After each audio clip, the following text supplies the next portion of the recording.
In many quarters, there is a desperate need in America today, in America this week,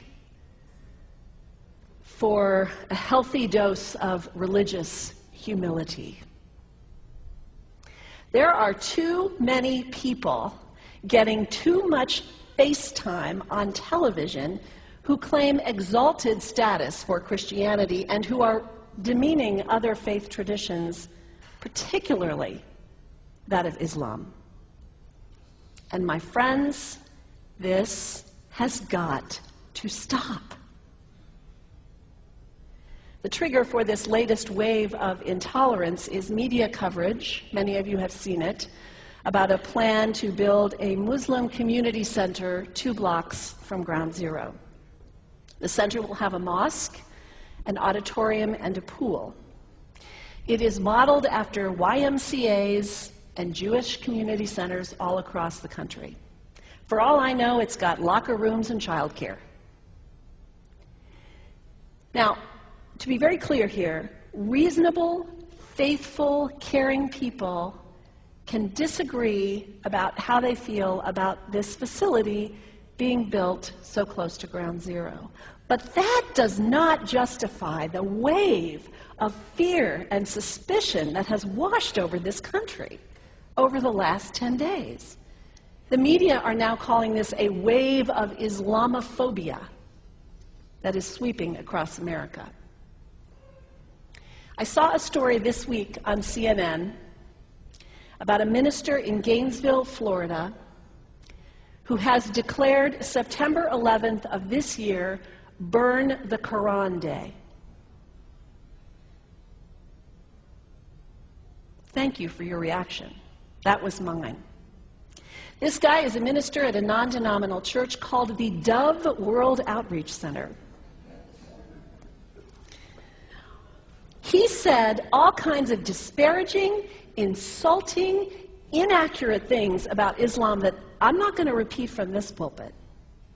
His message is about hate and fear, and I can assure you there is nothing in the Gospels, there is nothing in the teaching of Jesus Christ that says anything about burning the holy texts of other traditions. It is not there. The proposed burning of the Quran is obscene. It is not the work of peace. It is not the work of understanding. It is not the work of building bridges. It is insanity. Now, the good news is there are a lot of groups, a lot of churches, even the National Association of Evangelicals, who are condemning this action and urging the church to cancel their event. A conversation about God demands grace and openness, a willingness to learn, to have our own ideas challenged, our convictions questioned. These are the hallmarks of humility. When I was in seminary, I read from someone whose name is lost to me now, when you speak of God, your voice should shake a little.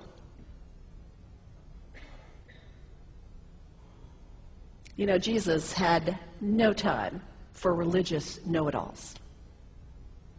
He saved some of his harshest criticism for church leaders, for the Pharisees, the religious leaders who were so certain about who was out and who was in, who was holy and unholy, clean and unclean. Jesus was forever taking all this religious certainty and turning it on its head. And we can only imagine what Jesus would have said about Pastor Terry Jones and his Burn the Quran campaign. I think he would say, this has got to stop. Followers of Islam believe that the Quran is a collection of revelations received by the Prophet Muhammad from God about 1400 years ago.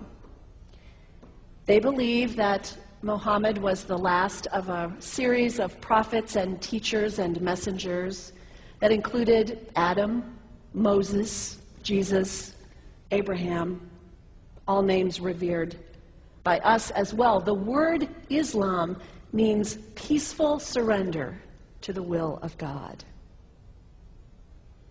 The Quran was written at a time when the Muslim people were being driven from their homes, persecuted, and killed.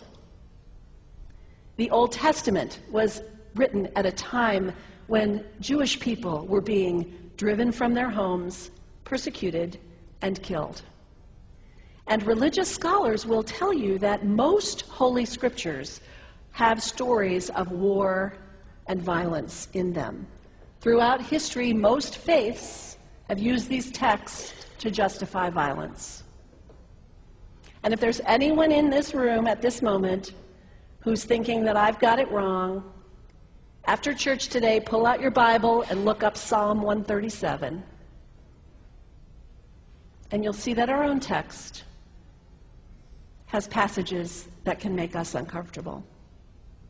But also, like the Bible, the predominant message of the Quran is of peace and care and loving God, justice, care for the neighbor, care for the stranger. In the Bible, we have thou shalt not kill. In the Quran, we have whoever kills another, surely he is killing all of humanity. And whoever saves the life of another, surely he saves the lives of all humanity. These are words of peace, words of faith, words that could save the world if we would take them to heart. The second thing you can do, the next time someone sends you one of those emails demonizing Islam, delete it. Don't forward it. Don't participate in the stereotyping. Don't give in to your fear. It's okay to be a little afraid. We all have those emotions. Just don't give in to it. Don't sign on for it. Don't focus on this tiny group of extremists who commit acts of violence. Focus on the hundreds of millions of Muslim people in the world who are people of faith, whose priorities and concerns and families are not so different from your own. And third, when you think of Muslim people, think of individuals. Think of the professor at Ohio State. Think of the engineer at Honda. Think of the teacher at the elementary school down the street. When you think of Muslim people, remember those who died on 9/11, not the hijackers. There was only a handful of them. Remember Mohammed Sunhami Hamandi. He was born in Pakistan. He came to the United States as a small child with his parents. He played high school football. He went to college. He became a part-time ambulance driver. He died, this Muslim young man, on 9/11, trying to rescue people and save lives. When you think of Muslim people, remember Mohammed Salahuddin Cloudhurry. He was a waiter at Windows on the World, which was at the top of the World Trade Center. He died that day. His wife had their baby 2 days later. When you think of Muslim people, remember Rama Salih. She was a woman, 28 years old. Her neighbors described her as fun and outgoing and generous. And she died on American Airlines Flight 11, 7 months pregnant with her first child. Remember the founder of the Islamic Circle of North America, who worked in the World Trade Center and also died on September 11th. That same group now is giving away tens of thousands of copies of the Quran in response to the campaign about burning the Quran. In the language of their own tradition, they are spreading words of faith and peace and hope. One of the ladies at the 8:30 service this morning said to me after, maybe we should declare September 11th, buy a Quran and read some of it.